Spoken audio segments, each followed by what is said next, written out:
कम्पनीको यो स्टार्टअप इकोसिस्टममा you start with that idea stage होइन सबभन्दा पहिला त मेरो आइडिया छ भने अनि त्यसै आइडियाले त्यो अब आइडिया ठिक छ कि छैन भ्यालिड गर्नु पऱ्यो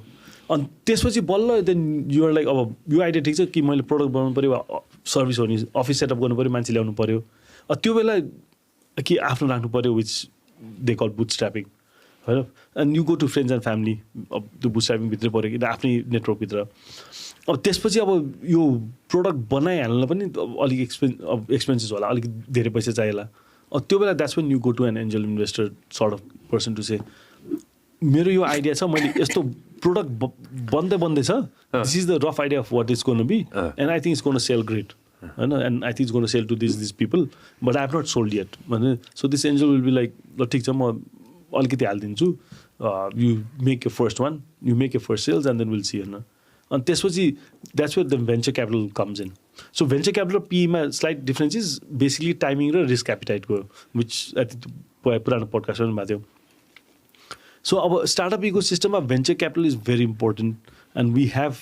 सर्टन प्लेयर्स भनेपछि अब एन्जल इन्भेस्टर्समा पनि there is a few players who doing that venture क्यापिटलमा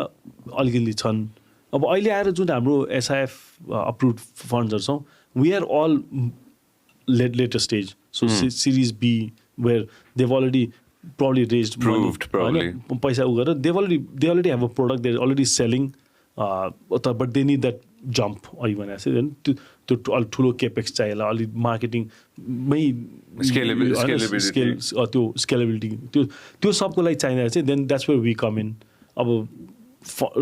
rounds of funding it can go A, B, C, D, E, F of जति गरे पनि भयो depending on आफ्नो कति scalable appetite छ and how much you're willing to let go of your capital भन्दा त्यो छ अब यहाँ चाहिँ त्यही so people like us we come normally P's come at a later stage. Thank you very much for watching us on YouTube. Make sure that you also listen to us on Spotify.